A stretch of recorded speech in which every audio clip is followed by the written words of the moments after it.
আপনি যদি মাউস এবং কিবোর্ডকে আপনার দাসের মতো ব্যবহার করতে পারেন তাহলে ব্রিটিশ কাউন্সিলের সাধ্য নেই যে আপনার স্কোর কম দেওয়া।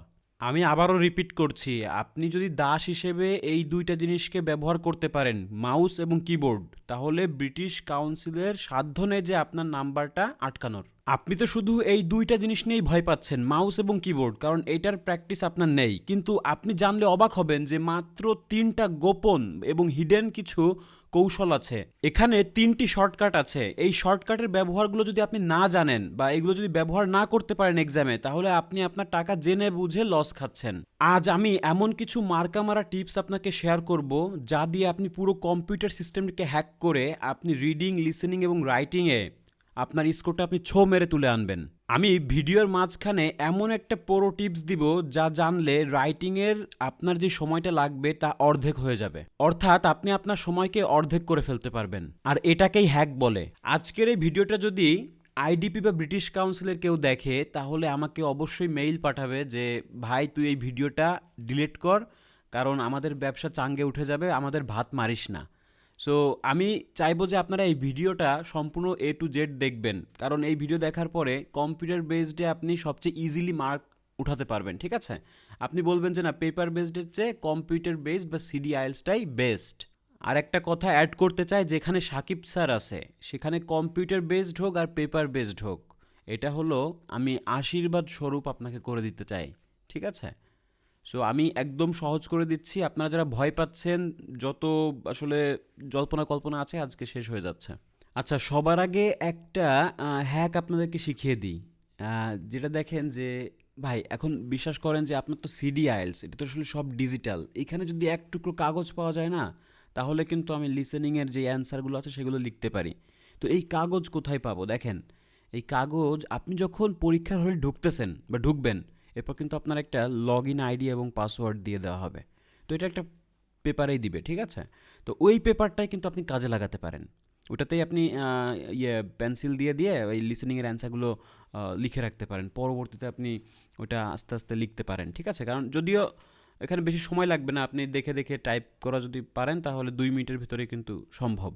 সো গ্যাপ ফিলে আসলে এই বিষয়টা আসলে আপনাকে হেল্প করবে। ঠিক আছে, তাহলে কোন কাগজটা বললাম? যে লগ ইন আইডি এবং পাসওয়ার্ড যেই পেপারে দিবে। ঠিক আছে, তো অনেক ক্ষেত্রে আসলে এটা অনুমতি উপরে নির্ভর করে, বেশিরভাগই অনুমতি দিয়ে দেয়। ঠিক আছে, এখানে আপনি লিখতে পারবেন।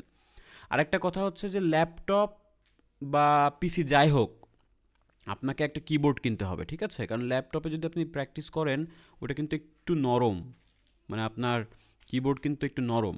আর আপনাকে কিন্তু আসলে কিবোর্ডই দেওয়া হবে, যার কারণে এটা একটু শক্ত হতে পারে। সো আপনি টাইপিংটা আলাদা একটা কিবোর্ড কিনে প্র্যাকটিস করেন।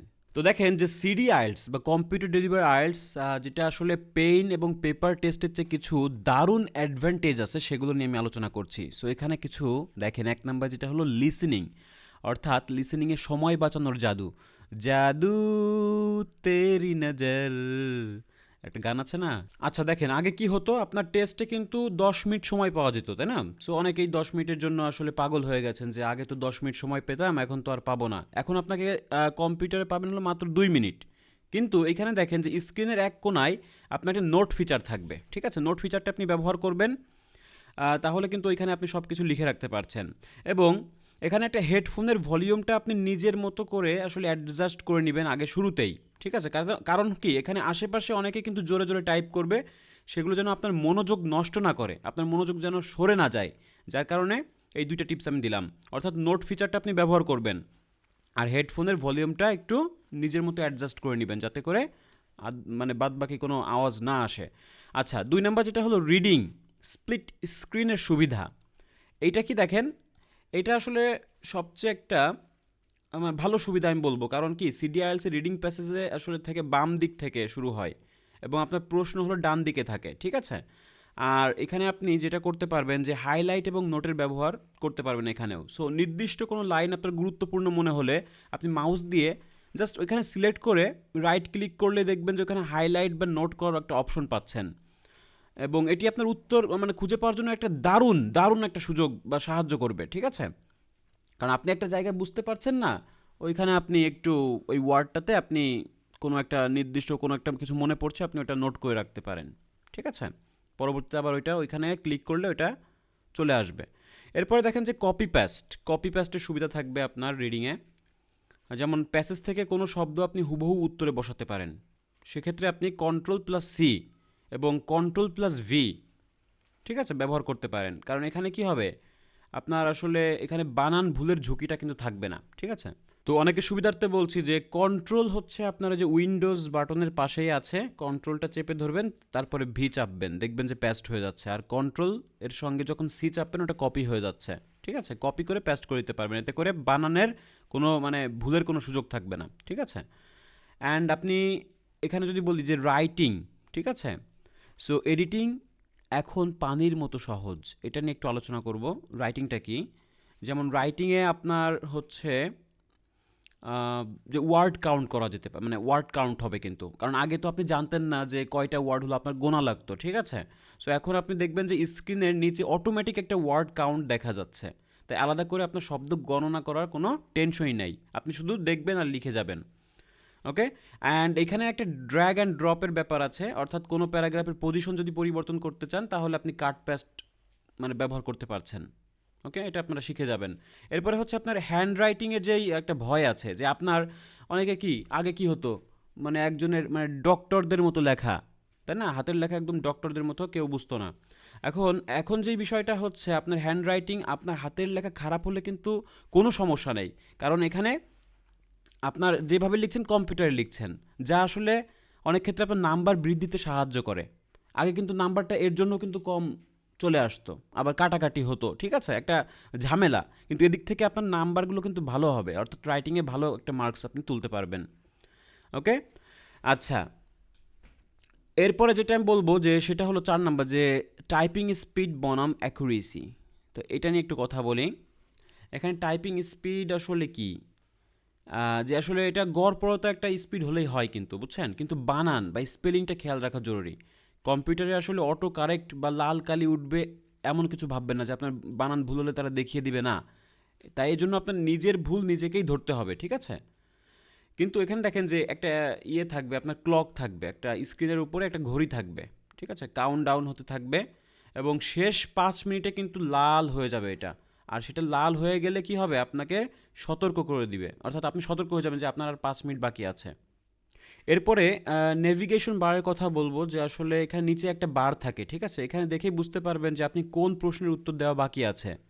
ওকে, সো আপনি নিজেই বুঝতে পারবেন যে আপনার কোন কোন প্রশ্ন বাকি আছে। সো এখানে নেভিগেশন বারেই আপনি দেখতে পারবেন ইজিলি। সো এই সুবিধাগুলো, ঠিক আছে, এই সুবিধাগুলো যদি আপনি ব্যবহার করেন এবং আপনার যদি জানা থাকলো, তাহলে কিন্তু আপনার একটু মনে হচ্ছে যে সহজ, আগের চেয়ে একটু অনেক সুবিধাই কিন্তু হচ্ছে আপনাদের। এখন দেখেন যে আমি এবার কিছু অ্যাডভান্সড এবং ইনসাইডার কিছু টিপস দিচ্ছি, যেগুলো আসলে সিডি আইএলটিএস স্কোরকে আসলে আরও এক ধাপ এগিয়ে নিতে সাহায্য করবে। তো এইটা কি, এটা আমি একটু বলি, যে আপনার 1 নাম্বার যেটা হলো লিসনিং নিয়ে বলবো, সেটা হলো প্রি রিডিং কৌশল। এটা আপনাকে ব্যবহার করতে হবে। প্রি রিডিং কৌশলটা কি, প্রি রিডিং কৌশল হচ্ছে এরকম, যে আপনার কম্পিউটার টেস্টে কোনো এক সেকশনে আপনি থেকে অন্য সেকশনে যাওয়ার সময় খুব অল্প সময় পাওয়া যায়, ঠিক আছে। সো এই ক্ষেত্রে আপনি কি করবেন, অডিও শুরু হওয়ার আগেই মাউস দিয়ে স্ক্রল করে প্রশ্নগুলো দ্রুত দেখে নিতে হবে, ঠিক আছে। আমি এগুলো টিপস দিচ্ছি। এরপরে হচ্ছে আপনার কিওয়ার্ডগুলো মনে মনে সেট করে ফেলতে হবে আপনাকে আগে থেকেই। তো এখানে আসলে একটা সতর্ক থাকতে হবে, যে যেহেতু আপনার শেষে মাত্র 2 মিনিট সময় পাবেন, তাই উত্তর আসলে সরাসরি বক্সে টাইপ করাই কি হবে, বুদ্ধিমানের কাজ হবে। এবং আপনি রাফ পেপারে লিখে আসলে পরে সময় রাফ পেপারে যখন আপনি লিখবেন, লিখে আবার পরে তুলতে আসলে সময় নাও থাকতে পারে, এজন্য সাথে সাথে যেগুলো পারবেন সেগুলো সাথে সাথেই করে ফেলবেন। আচ্ছা, এরপরে যে রিডিংটা, আসলে রিডিং নিয়ে বলি, রাইট ক্লিকের জাদুকরি ব্যবহার। জাদু তেরি নজর, জাদু শুনলে এই গানটার কথা মনে পড়ে, ঠিক আছে। দেখেন, রিডিংয়ে যেটা হবে, এটা আসলে অনেকেই আসলে জানে না যে মাউসের রাইট ক্লিক কতটা পাওয়ারফুল হতে পারে। রাইট ক্লিকটা কতটা পাওয়ারফুল হতে পারে আমি বলছি, কারণ এখানে দেখেন হাইলাইট করতে পারবেন, অর্থাৎ কঠিন শব্দ বা সম্ভাব্য উত্তরগুলো আপনি একটু ডিফারেন্ট ডিফারেন্ট কালারে হাইলাইট করতে পারবেন। এখানে গ্রিন কালার থাকবে, ইয়েলো, আপনি আপনার ইচ্ছা মতো রেড, এগুলো আলাদা করে রাখতে পারবেন। এরপরে হচ্ছে আপনার কোনো প্যারাগ্রাফের মূল সারমর্ম বা সামারি আপনি ছোট করে নোট বক্সে লিখে রাখতে পারবেন। এতে করে ম্যাচিং হেডিং করার সময় পুরো প্যারাগ্রাফটা বারবার পড়তে হবে না। 3 নম্বর যেটা আছে হলো রাইটিং স্ট্রাকচার আগে ডিটেইল পরে। দেখেন এইটা আসলে কিভাবে কাজ করবে, এই টিপসটা আপনারা ফলো করতেই পারেন। যেমন দেখেন যে এখানে আপনি কি করবেন, আপনি জানেন যে আসলে ডিটেলটা যদি আপনি পরে টাইপিং করেন বা সুবিধা হলে আপনি এটা মাঝখান লাইন মানে এমন কিছু করবেন যে আপনি আগে কি করবেন, ইন্ট্রোডাকশনটা লিখবেন এবং কনক্লুশনটা লিখে ফেলবেন। কনক্লুশন এবং ইন্ট্রোডাকশন এই দুইটা তো আসলে শর্ট, এগুলো আগে লিখে ফেলবেন, কারণ আপনার ফার্স্ট এবং শেষ এটা কিন্তু কাভার হয়ে গেছে। এরপরে বডি প্যারাগুলো আপনি লিখতে থাকুন। এতে করে সময় শেষ হয়ে গেলেও আপনার লেখাটি অন্তত অসম্পূর্ণ দেখাবে না। এখন আপনি মনে করেন যে ইন্ট্রোডাকশন লিখছেন, বডি প্যারা 1 লিখছেন, 2 লিখছেন, কনক্লুশন লিখতে পারলেন না, তাহলে কিন্তু এটা পরিপূর্ণ কোনো ইয়ে হলো না, আপনার এসে হলো না, তাহলে কিন্তু নাম্বার কেটে যাবে। যার কারণে আগে ইন্ট্রোডাকশন এবং কনক্লুশন লিখে এরপরে আপনি মাঝখান থেকে বডি প্যারা 1 এবং 2 লিখতে থাকেন। এরপরে আপনি দেখবেন যে টোটাল ওয়ার্ড কাউন্ট ইয়ে হচ্ছে কিনা, 250 ওয়ার্ড কমপক্ষে হচ্ছে কিনা। ঠিক আছে, তার মানে আপনি ইন্ট্রোডাকশন এবং কনক্লুশনটা আগে লিখে ফেলবেন, বডি প্যারা 1 এবং 2 হলো মাঝখানে ভরাট করবেন পরে, তাহলে এটা অসম্পূর্ণ দেখাবে না যদি সময় শেষ হয়ে যায়। আচ্ছা, এরপরে দেখেন যে আপনি যেই কাজটা করতে পারেন যে শেষ 3-4 মিনিট রাখুন আসলে রিভাইজ করার জন্য, কারণ টাইপিংয়ের সময় দা এর জায়গায় টিইএইচ লিখতে পারেন, অথবা অ্যান্ডের জায়গায় এডিএন লিখতে পারেন, মানে ভুল হয়ে যেতে পারে। ঠিক আছে, সো এই টাইপও আসলে কি মানে কমন একটা মিস্টেক হয়। সো এসব শুদ্ধ মানে আপনার এখানে একটু রিভাইজ না দিতে পারলে দেখবেন যে অনেক নাম্বার কাটা যাচ্ছে। সো 3-4 মিনিট আপনি বাকি রাখবেন। 4 নাম্বারটা দেখেন যে স্ক্রিন ফোকাস এবং চোখের আরাম। স্ক্রিন ফোকাসটা কি, যে আসলে টানা কিন্তু আপনি 2-3 ঘন্টা স্ক্রিনের দিকে তাকিয়ে থাকলে আসলে চোখের মানে কি হতে পারে, চোখটা ক্লান্ত হয়ে যেতে পারে। সো এখানে কি করবেন, আপনি সেটিং থেকে ব্যাকগ্রাউন্ডের কালারটা ব্ল্যাক বা ইয়েলো বা স্ট্যান্ডার্ড করে নিতে পারেন, যেটা আসলে আপনার চোখের জন্য একটু সুবিধা হবে বা আরামদায়ক হবে। ঠিক আছে, ওই কালারটা আপনি করে নেন। আর আপনি যখন বসবেন, কিবোর্ড এবং মনিটর আসলে নিজের হাত এবং চোখের লেভেল অনুযায়ী সেট করে বসতে হবে। ঠিক আছে, কারণ পরীক্ষার মাঝখানে অস্বস্তি হলে ফোকাসটা একদমই নষ্ট হয়ে যাবে। ওকে, সো ভালো করে বসবেন বসার আগে। নাম্বার 5 দেখেন যে স্পিকিং, এখানে কোনো পরিবর্তনই নেই, এখানে আসলে আগের মতোই হবে। তো এখানে যদিও সিডি আইএলস, তারপরে স্পিকিং আসলে একজন মানুষের সঙ্গে ফেস টু ফেস হতে পারে বা অনলাইনেও হতে পারে, কিন্তু এখানে কম্পিউটার টেস্ট মানে যে সব ডিজিটাল ভাবে হবে এরকম কিছু না। ঘাবড়ে যাবেন না, স্পিকিংয়ের সময় আসলে পেন পেপার আপনাকে দেওয়া হবে নোট করার জন্য, তো সেখানে প্রথাগত পদ্ধতিতেই আপনি ফলো করতে পারেন। ঠিক আছে, সবার আগে একটা পুরো হ্যাক আপনাদেরকে শিখিয়ে দিই। আপনি যখন পরীক্ষার হলে ঢুকবেন, আপনাকে একটা লগ ইন আইডি এবং পাসওয়ার্ড দেওয়া হবে। ঠিক আছে, এটা একটা পেপারে দিবে। সো এর পেছনে কিন্তু আপনি চাইলে পেন্সিল দিয়ে ছোটো ছোটো করে নোট বা লিসেনিংয়ের গুরুত্বপূর্ণ পয়েন্ট লিখতে পারেন। ঠিক আছে, তো এই কাজটা করতে পারেন, কারণ এখানে ইনভিজিলেটর আসলে অনুমতি দিয়ে দেয়। আর যদি এখানে স্ট্রিক্ট থাকে হয়তো নাও দিতে পারে, কিন্তু এটা দিয়ে দিয়ে দিবে, এটাই স্বাভাবিক।